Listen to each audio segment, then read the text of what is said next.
Cuando ustedes vayan a elegir una especialidad, esto ya se va marcando desde el inicio.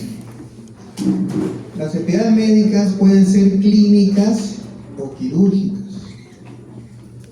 Las especialidades clínicas generalmente no tienen que ver mucho con la cirugía. Y las especialidades quirúrgicas sí tienen que ver con la cirugía. Cuando hablamos de cirugía es a veces sección, reparación de estructuras anómalas dentro del cuerpo. Entonces, los que les gusta más leer que hacer, deben elegir una especialidad clínica. Cardiología, neumología, nefrología, todas esas son clínicas puras, donde más que todo es tu raciocinio que tus actos. Pero si a ti te gusta más hacer que estar leyendo mucho, ya vas a la parte quirúrgica. Ahí tenemos la ginecología, la traumatología, la oftalmología, la otorrinolaringología, la urología, donde tú tienes que hacer procedimientos, ¿no? Entonces, y eso se va marcando desde ahora. Ustedes, este curso también es la parte de anatomía, no sé, ¿pero hacen práctica de anatomía ahorita? ¿Han hecho práctica de anatomía o no? En el cadáver, supongo, ¿no? ¿Cuántos cadáveres tienen por? 4 cadáveres para todos. 3, 4. ¿Por qué grupo de alumnos hay un cadáver, más o menos? O lo hacen ustedes en un estudio global, ¿no? O sea, todo círculo. Bueno, yo estudié en la Universidad Nacional Mayor de San Marcos y nosotros en anatomía, estoy hablando del año, la década de los 80, nos daban un cadáver para cada 7 alumnos. Entonces estábamos en el anfiteatro de anatomía que está en la Avenida Grau y nos daban un cadáver para 7, 8 alumnos. Entonces, cuando comenzaba el curso de anatomía, muchos de nosotros, me incluido, todavía no teníamos la idea de cómo era disecar un cadáver. Primero, entrarle un cadáver para algunos era un poco traumático. Yo, por lo menos, en mi infancia, cuando es que nos abandona la piel, yo cuando era en mi infancia, yo vivía en Los Olivos, casi frente al Megaplaza, y cruzaba la Panamericana. En ese tiempo no había Megaplaza, la Panamericana era abierta. Y cada vez que cruzaba había accidentes, ¿no? Atropellaban personas, morían perros a cada rato. Y cada vez que pasaba había un accidente de tránsito, había un accidentado ahí tirado muerto. Yo no lo podía ver, me daba miedo, por la noche soñaba con el cadáver. Cuando yo soñaba con él, no, yo no quiero ver el video, no voy a ver, no voy a mi casa, porque me daba miedo. Le tenía miedo a la sangre, ve la sangre de un perro. Ahora, como te paraba acá, es toda otra historia que les contaré en otro momento. Pero a veces le tenemos miedo a eso. Y cuando comenzamos anatomía en el anfiteatro, ahí vencí mis temores. Y el primer día, cuando fue el miembro superior, hacíamos el primer día, aplicamos todo el miembro superior, éramos 8 alumnos, todos con nuestro mandil, ¿no? Nuestra mascarilla, nuestros guantes, algunos todavía subían su mango de bisturí, todo bien armados. Y el primer día comenzamos la disección, profesora, a ver, vamos a disecar el miembro superior. Y todos así de costadito metían, querían cortar. Llegó la semana de San Fernando, que es en el mes de octubre, de la medicina, una semana entera de lo que es la semana de San Fernando, pues, y al final hay una fiesta, pero de rompe y raja. Y me acuerdo ese día, viernes era, creo, que estábamos llevando ya miembro inferior, habíamos avanzado. Y de los 9 que se peleaban para cortar, no había ni uno, estaba yo solito, disecando el miembro inferior, viendo el triángulo de Escarta, qué bonito, pintando de rojo mis arterias, mis venas de azul y de color amarillo, con mis tenis verdes y con mis lápices de color. Y ahí me di cuenta que no todos servían para la cirugía, y algunos se dedicaban a leer el testit, estaban el testit leyendo, la práctica ese ni entraba. Que marca la diferencia, ¿no? Quiénes van a ser clínicos y quiénes van a ser quirúrgicos. Y ahí se va marcando. Entonces, ustedes vean a qué se orientan, porque si ustedes son clínicos, les gusta leer, luego quieren hacer cirugía, van a patalear. Y al revés, si les gusta la parte práctica y luego quieren ser teóricos, les va a doler. Así que busquen algo que se oriente a su tipo de expertise. Y bueno, a nosotros nos gustó la serie, estamos ahí operando. Miren ahí la imagen. Este es un hidrocelo. Tremendo testículo que estamos acá. Aquí con mi compañero doctor Nazo, utilizando el anestesiólogo tomando el foco. Entonces, vamos a hablar justo de eso. Genitales internos. Tenemos acá el cordón espermático, la próstata, que es la vedette para nosotros los urólogos, y las vesículas seminales. Entonces, la próstata y las vesículas seminales son dos órganos importantes del sistema erecto masculino que producen diferentes componentes del semen y contribuyen a la función reproductiva. Vamos a estudiarlo por separado. Comenzamos con el cordón espermático.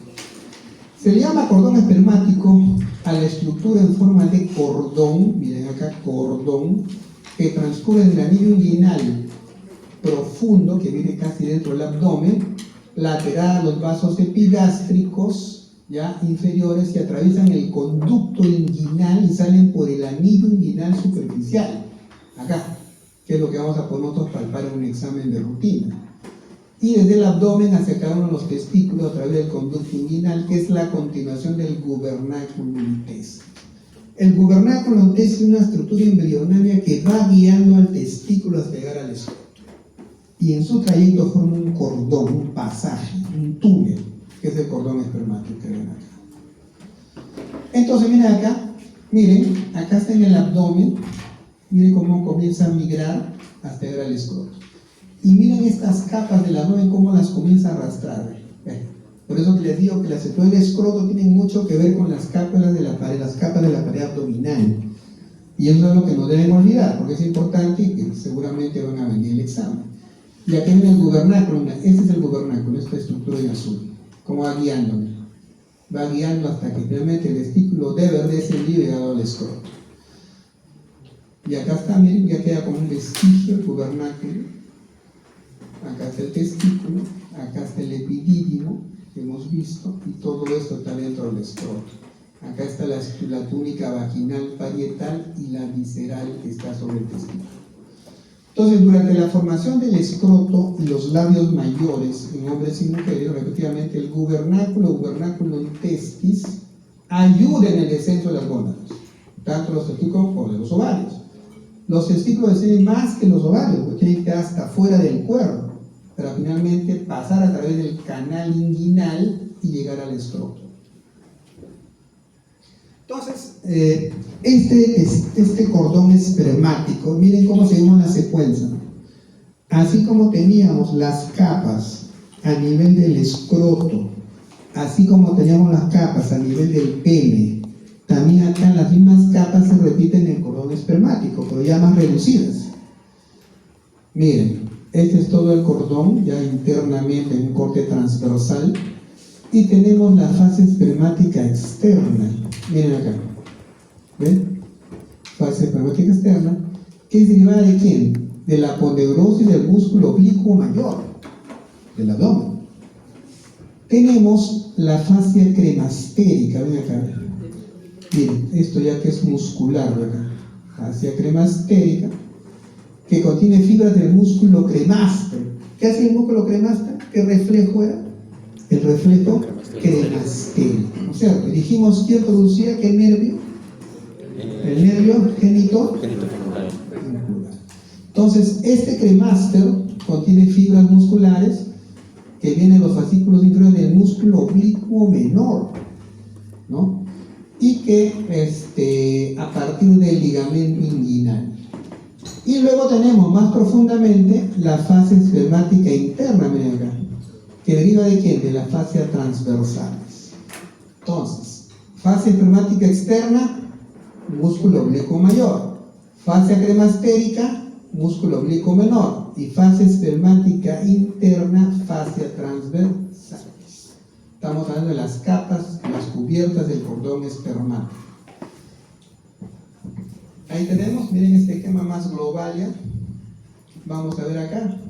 Todas estas 8 estructuras están dentro del cordón. Y también es pregunta de examen. ¿Qué 8 estructuras vamos a encontrar en este cordón? Primero, el conducto del feto. este conducto deferente,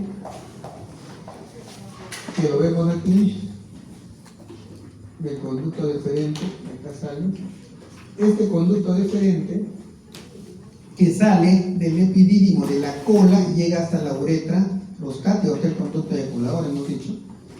Luego tenemos la arteria testicular o espermática interna, que es una rama de la aorta abdominal, como número 2. Luego tenemos la arteria del conducto deferente, rama de la arteria vesical inferior. Tenemos la arteria cremastérica, rama de la arteria epigástrica inferior. Tenemos el plexo venoso pampiniforme, dijimos que drenaba la sangre que sale del testículo. Y eso lo ven a través de las venas espermáticas o gonadales, tanto izquierda como derecha, que hemos visto que tienen una diferencia en el lugar de drenaje. Tenemos fibras simpáticas junto con las parasimpáticas por el conducto deferente. Las fibras parasimpáticas, ¿qué producen a nivel del testículo?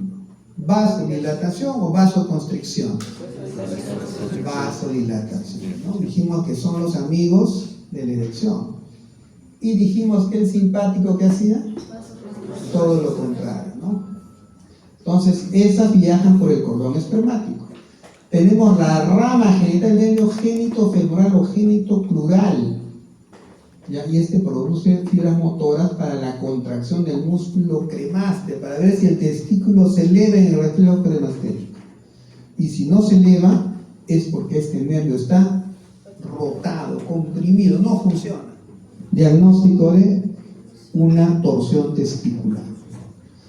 Y dijimos también que aparte de esto, bueno, pueden haber linfonodos lumbares que ven el sistema linfático. Entonces, esas 8 estructuras pasan por este cordón. Y que está, como dijimos, por estas cubiertas, ¿no? Por esas 3 cubiertas, la fascia braquial externa, cremastérica interna, y dentro están estas 8 estructuras de ese cordón. Ahora, vamos desglosando esto para que lo vean de una manera más, lo que más interesa quizás de todo esto. Miren acá, tenemos el testículo, tenemos acá el conducto deferente, ¿no?, que sale de la cola del epidídimo. Tenemos la arteria testicular que va a llegar acá, frente a la aorta. Tenemos el plexo venoso pampiniforme que va a drenar la sangre del cordón. Tenemos acá aparte las capas, la espermática interna, la espermática, la fascia cremastérica y la fascia espermática externa, que son las cubiertas del cordón. Y estas emergen por ¿dónde? Por el anillo inguinal superficial, que lo podemos examinar. Ahora vamos a hablar de la próstata. Esto es muy importante porque eso es parte de la patología que van a encontrar a todo nivel. Cuando ustedes comiencen a hacer lo que es la medicina general, después que hagan su serum, van a ver patología prostática. Entonces tienen que tener el conocimiento de lo que es eso. En el hombre está ubicada por delante del recto y debajo y en contacto con la vejiga urinaria. Mira acá, que la vejiga es la próstata, y rodeando el origen de la uretra. Acá tenemos el recto, está por delante del recto, por debajo de la vejiga y está rodeando a la uretra.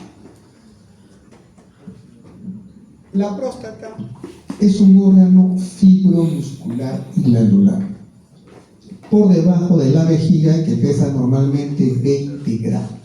Cuando hacen una ecografía de próstata, les van a decir el volumen de la próstata. Y eso ya nos da un indicativo de patología. Si yo le mando una ecografía a un paciente y me dice volumen de la próstata 17 centímetros cúbicos, los centímetros cúbicos en la ecografía equivalen a gramos. Entonces, si la ecografía me dice su próstata tiene un volumen de 17 centímetros cúbicos, ¿está grande o está dentro de lo normal? Dentro de lo normal. ¿Por qué está dentro de lo normal? A ver, tú que estás en duda. ¿Por qué está 17 centímetros cúbicos? Te manda el ecografista.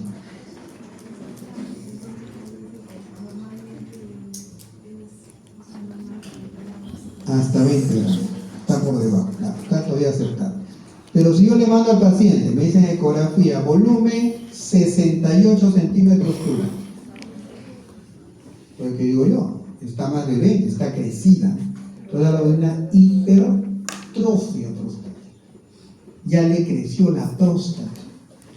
Y realmente son pacientes por encima de 45, 50 años. Si yo hago una ecografía a los que están acá, todos los varones tendrán pues una prostatita de 10 a 15 centímetros cúbicos. Pero si los veo acá a los 50, van a tener todos sobre 30 gramos por lo menos. El crecimiento de la próstata es parte del envejecimiento del hombre. El problema no es que la próstata crezca, sino que no te dé problemas. Ahí viene el tema. Que crezca de manera benigna, que no sea un cáncer. Entonces, para eso tienes que evaluar al paciente. Ya, y esto como consejo para todos ustedes, familiares, varones por encima de 45 años, un chequeo anual de su próstata. Tengan o no tengan molestias, por el que el cáncer a veces es asintomático. No sientes nada, te haces una prueba y ya tienes un cáncer de próstata. Entonces no hay que esperar a tener sintomatología para chequearse la próstata. Entonces recuerden, la evaluación de 45 para arriba, una vez al año obligatorio. Y le dan mi teléfono para que me llame. Va a paciente, me conviene. Bueno, entonces seguimos ahí. Esta próstata envuelve la uretra prostática, ya que más o menos mide 2.5 centímetros de largo, ¿no? Cuando hacemos una uretrocistoscopía, entramos por la uretra, tenemos que medir cuánto más o menos mide la uretra prostática. Se supone que si mide 2.5, yo tengo un paciente que tiene 80 gramos de próstata volumen, ¿seguirá midiendo 2.5? ¿Más o menos? Más, entonces te sirve la cistoscopia para medir cuánto creció esta próstata, porque va a elongar la uretra prostática. Entonces, se sostiene actualmente por ligamentos cuboprostáticos y por el diafragma urogenital por debajo, perforada la parte posterior por los conductos eyaculares que ya vimos a nivel del verum montanum, esto ya es internamente aquí, o colículo seminal, y es parcialmente muscular y parcialmente glandular, o sea, tiene doble naturaleza. Por eso hablamos de una próstata fibromuscular, con conductos que se abren directamente a la uretra prostática. Entonces, así por lógica, dijimos que el conducto deferente que salía de la cola del epidídimo, ¿a dónde llegaba? A ver tú, ¿a dónde llega el conducto? Sale del epidídimo, el deferente ¿a dónde llega? Me acabo de decir, a ver, ya te nublaste. A ver tú, ¿a dónde llega? El conducto deferente. Sale de la cola del epidídimo, ¿a dónde llega? ¿Dónde desemboca? A la uretra prostática. ¿Pero a través de quién? ¿Qué estructura se forma eso? El conducto eyaculador, papá. Viene el deferente y viene ¿quién más? De la vesícula seminal, otra estructura. Ya son dos. Y la próstata te produce también secreción, pero va directamente a la uretra, no tiene un conducto. Miren acá las perforaciones. Por ahí está drenando la secreción prostática. Entonces, finalmente, el semen estará conformado ¿por quién? Por los espermatozoides que vienen de los conductos deferentes que vienen del testículo, por la sustancia que viene de la vesícula seminal y por la secreción de la próstata. Todas estas conforman el líquido seminal, para que tengan una idea. Entonces, vamos a ver que es parcialmente fibromuscular. Acá viene el tema. Cuando nosotros hacemos un examen y queremos examinar la próstata, primeramente, a ver, cuando uno va a hacer un procedimiento tiene que saber por qué lo hace, ¿verdad? Si yo, por ejemplo, quiero examinar el pulmón, hago una puño-percusión para ver si sonora o hay matidez. Cuando yo ausculto el corazón, voy a ver los latidos cardíacos, voy a ver si hay soplos o no. Cuando yo hago un tacto rectal, ¿qué empiezo a encontrar? O sea, si hago un tacto, lo hago por algo, ¿no? Porque si no sé por qué lo hago, para llenar mi historia, entonces estoy a nivel del técnico de enfermería que sabía hacer el legrado, pero no sabía por qué. No. A ver, una luz. Vamos a ver el curso de urología, pero vamos a adelantarlo acá con ustedes.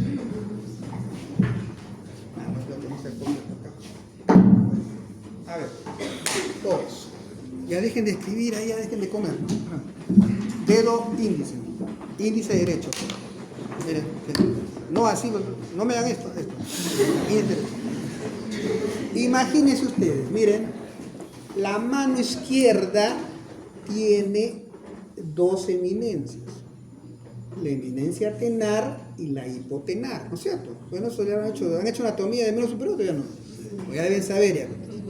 Entonces, miren, índice derecho, vamos a palpar la eminencia tenar. Miren, toquen acá todos, toquen. Miren cuál toquen. ¿Sienten? Eso es una consistencia fibromuscular. Acá ven. No así acá, porque el dedo va a entrar así, no entra el dedo así. Imaginen que están metiendo por el recto y están tocando acá. Están tocando. ¿Ven la consistencia? Es una fibromuscular que tienen que poner en la historia. Ahora, toquen sobre esta falange. Toquen ahí. ¿Ven la diferencia? ¿O es igual? Fibromuscular y toquen acá. Es dura, ¿no es cierto? Esto es una hiperplasia prostática benigna y esto es un posible cáncer de próstata. ¿Ven para qué sirve el tacto? Si solo saben eso, han hecho un montón. Pero si no lo saben, meten por gusto, el paciente es trans, va a gozar.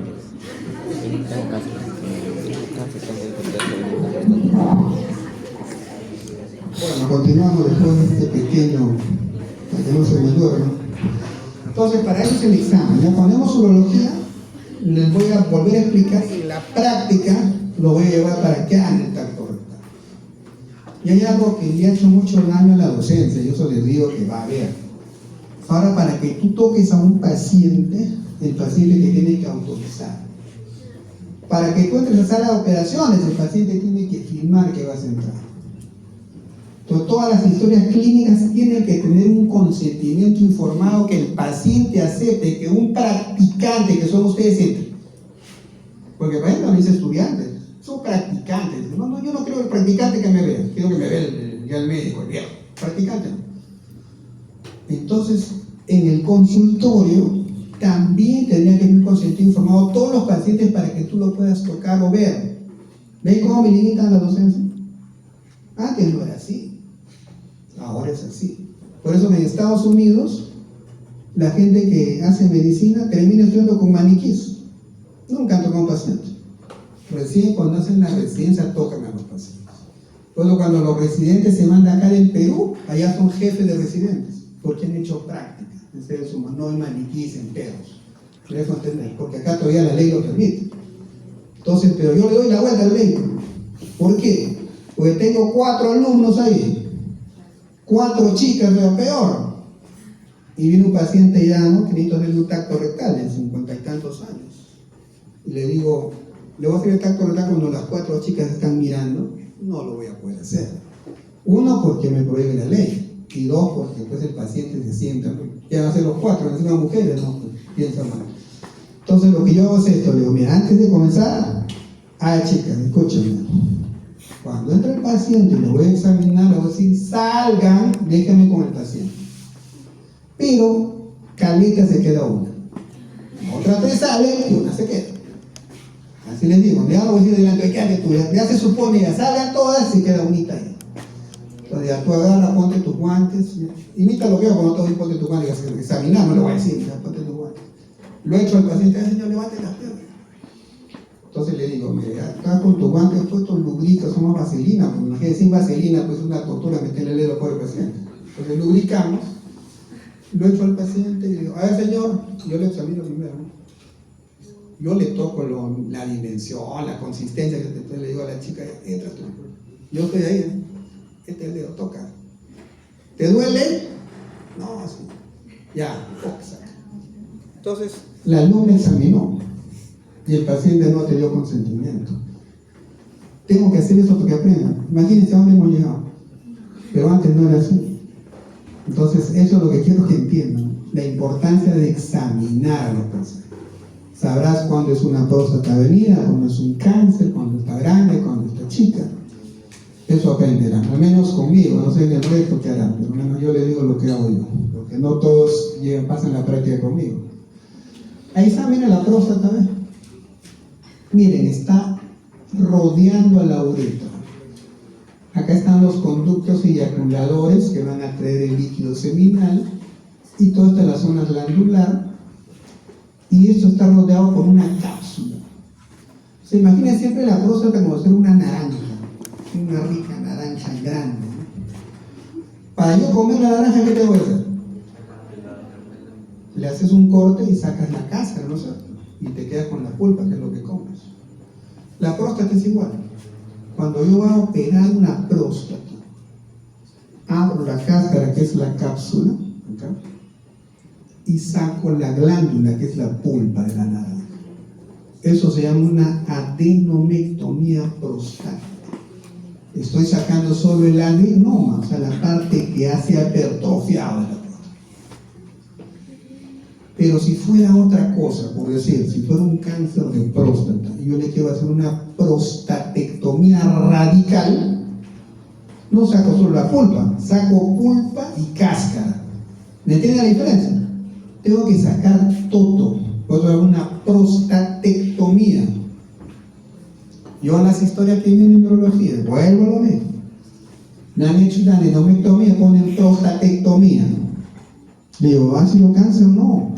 Le han sacado la parte que... Entonces no es prostatectomía, es una adenomectomía. O sea, anda bien, de ahí no me haya jalado, porque no saben lo que dice.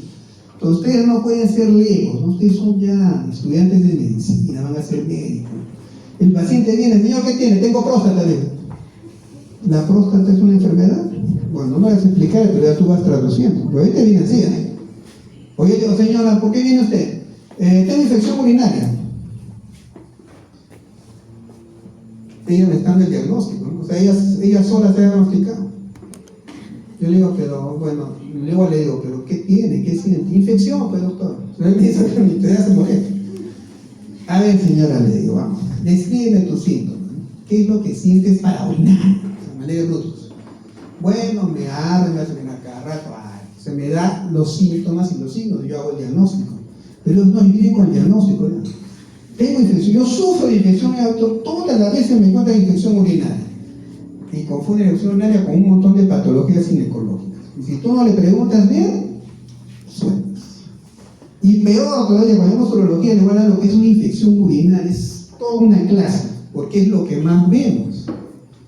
¿Ya? Vamos a encontrar mujeres de 70 años que vienen con cultivos positivos de orina, pero asintomáticas. Y que han pasado por varios médicos, legos generales, que le han metido antibióticos en cantidades comerciales. Y vio a la paciente, doctor, ha sido con infección. ¿Pero por qué? Mira, mi cultivo ha salido positivo. Entonces yo digo, en esas mujeres postmenopáusicas, ¿el cultivo me hace el diagnóstico? No. Yo no trato cultivos, yo trato pacientes. Y hay una patología, es la bacteriuria asintomática, que no se trata con antibióticos. Eso lo van a aprender con urología. Es un avance, ¿no? Para que vean hasta dónde llega la clínica y estos conocimientos. Bueno, seguimos. Entonces miren acá. La próstata dijimos que lleva los conductos eyaculadores que traen los espermatozoides que vienen del testículo y la secreción de la glándula seminal, vesícula seminal. Pero miren, acá hay orificios que son el drenaje de la misma próstata. ¿Ya? Y miren acá, ¿ven esta estructura? ¿Qué es acá? ¿Cuál es el nombre? Nombre glándula de Cooper. ¿Y qué nombre acá la glándula de Cooper? Ya se olvidaron. Las raíces del pelo de Cooper. Ya, miren, a este nivel está. Miren acá, la próstata tiene un orificio interno y tiene acá otro orificio que es externo. Pero miren acá, normalmente tenemos dos esfínteres a nivel del varón, estoy hablando. Un esfínter uretral externo que es de acá, miren, músculo estriado, y un esfínter uretral interno que es músculo liso. ¿Por qué hay dos esfínteres? Tiene una función, ¿no? Miren, si llega acá, con los puntos eyaculados, llega el semen, aquí, ya estamos acá. Entonces, ¿qué es mi lógica? Si los dos esfínteres están relajados, o sea, si estos dos orificios están abiertos, ¿para dónde sería el semen? ¿Para acá o para acá? ¿Sería hacia la vejiga o hacia el meato uretral? ¿Qué dicen ustedes? ¿A dónde dirían? No saben, no piden. ¿Tú qué piensas? ¿A dónde tienen? Tiene una moneda en la ¿a la vejiga o al meato uretral? Y están los oídos abiertos, ¿no? No sabe, no opina. ¿Tú? A los dos lados. Bueno, tú, ¿a dónde vas? Dice tu lógica, practica tu lógica, tu sentido común, que es el menos común de los demás. ¿A dónde se va? ¿Al lugar más cercano o al más lejano? Más cercano, que mamá. Se va a la vejiga. ¿Entiendes? El semen sería la vejiga. ¿Por qué voy a elegir 20 y tantos centímetros? Mira, me da por detrás, si acá está más cerquita. ¿Se dan cuenta? Pero como este esfínter se cierra, esta parte, la parte trasera se cierra, va a salir por acá. Entonces se va por aquí hasta el meato uretral y se contraen los músculos cavernosos, esponjosos, y sale el eyaculado.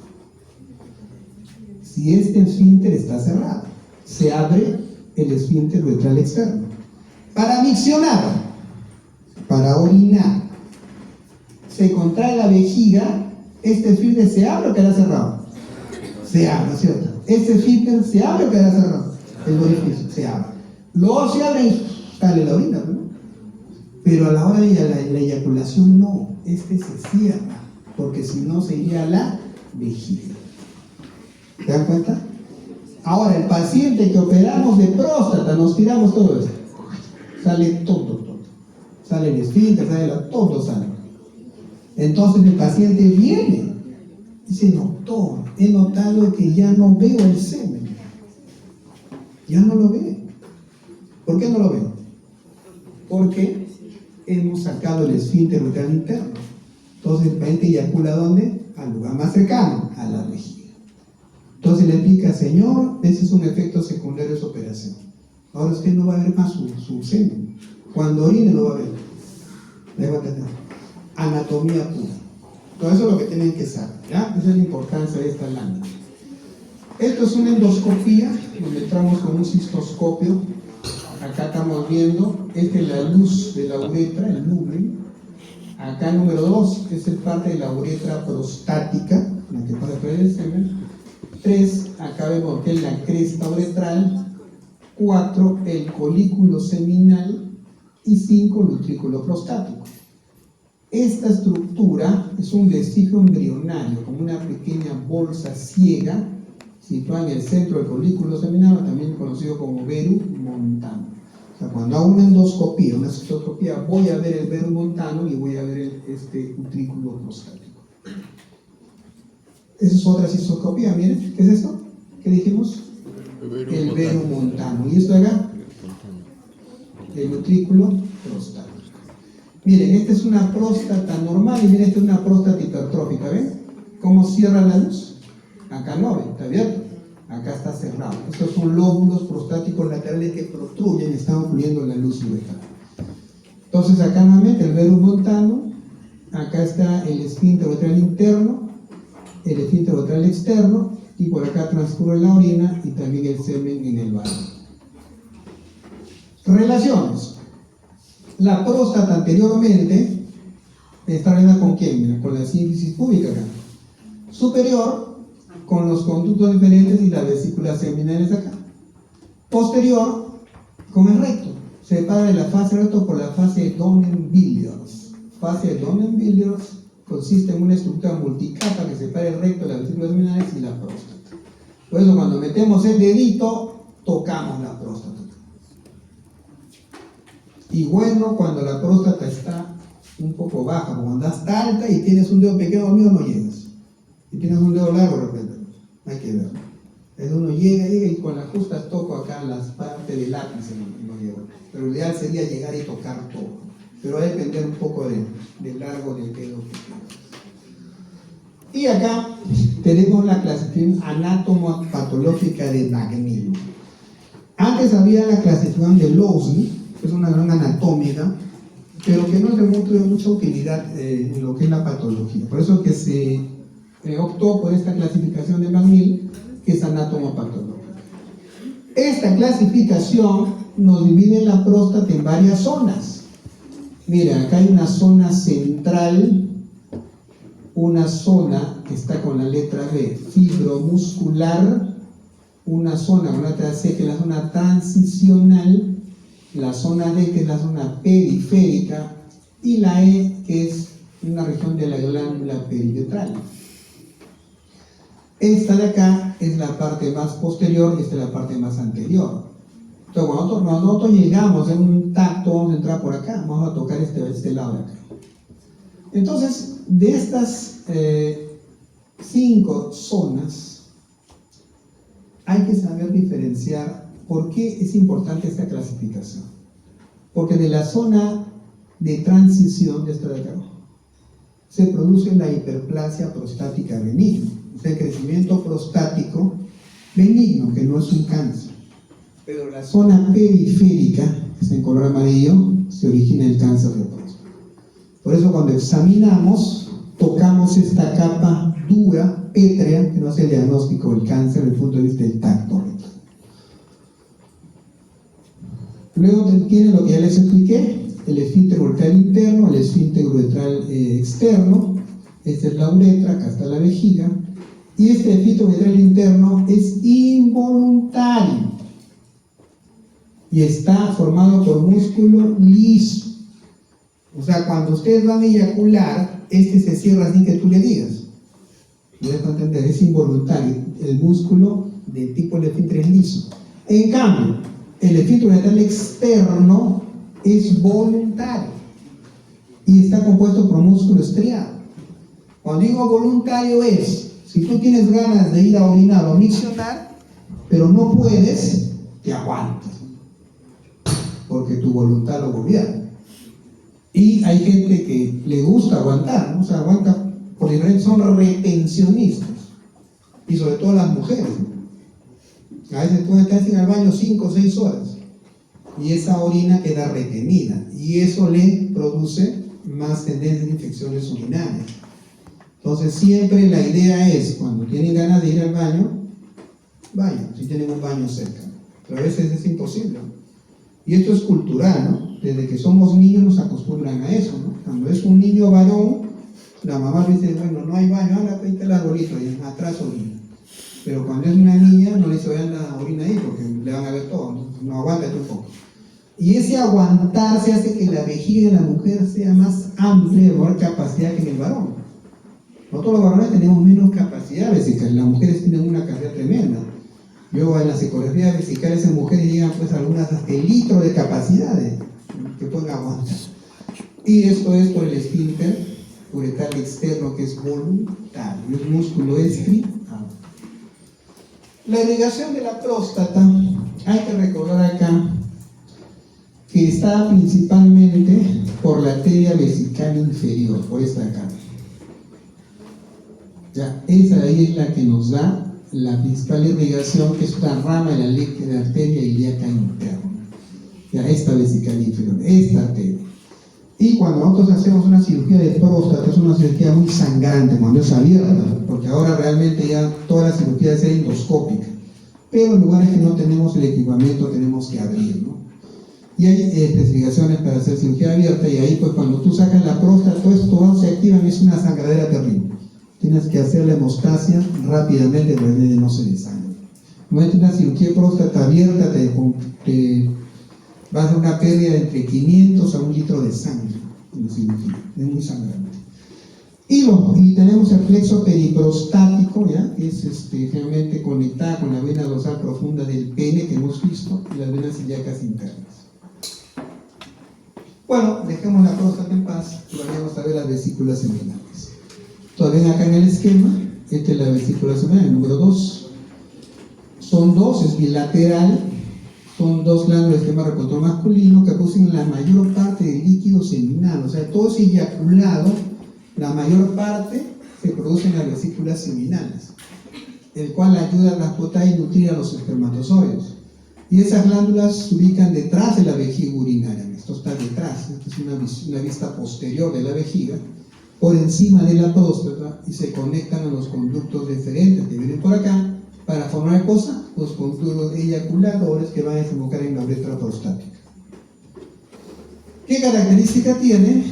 Mide aproximadamente 6 centímetros, ¿no? Es un túbulo lobulado que se une con el conducto deferente, por ejemplo el conducto eyaculador, y secreta un material mucoide rico en fructuosa, prostalaminas y fibrinógenos, y durante la eyaculación vacían todo su contenido al conducto eyaculador, y esto aumenta el volumen total del semen eyaculado.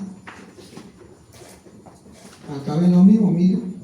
Este es el conducto deferente, la vesícula seminal, y aquí hay una relación importante entre el uréter y el conducto deferente. Los uréteres que vienen del riñón pasan por detrás del conducto deferente en los hombres antes de llegar a la vejiga. Luego tenemos lo que ya hemos hablado, las glándulas de Cooper o bulbo uretrales, que están acá en la esquemita, que son dos glándulas también bilateral, tamaño de una arveja, se ubican detrás de la próstata, acá detrás, posterolaterales en relación a la uretra membranosa, y producen la secreción de un líquido alcalino preeyaculatorio que protege los espermatozoides neutralizando la acidez de la uretra y produce un moco lubricante inicial entero para la cura. Miren acá, normalmente antes de producirse una eyaculación se supone que ese varón ha miccionado varias veces, ¿no? Entonces en el conducto, en la uretra, queda restos de orina, y la orina es ácida por excelencia.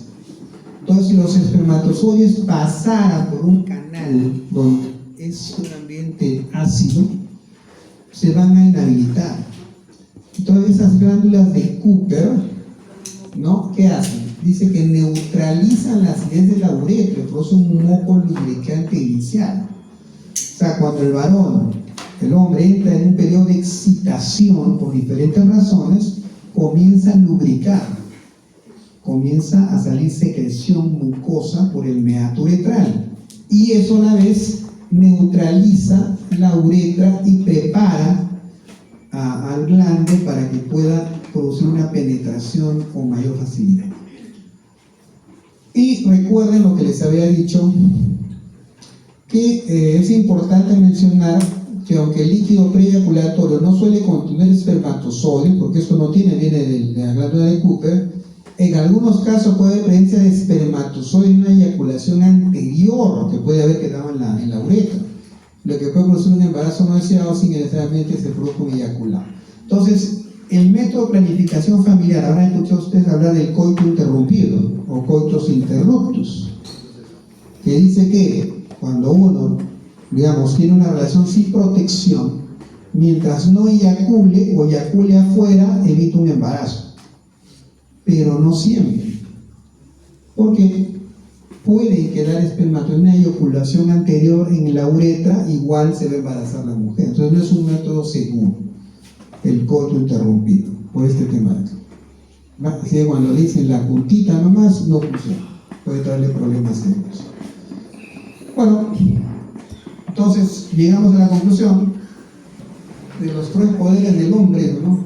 De los 20 a 30 años se levanta todo lo que puede, el poder sexual. De los 30 a 60 hay que hacer plata para meter a los hijos, y de los 20 en adelante hay que luchar para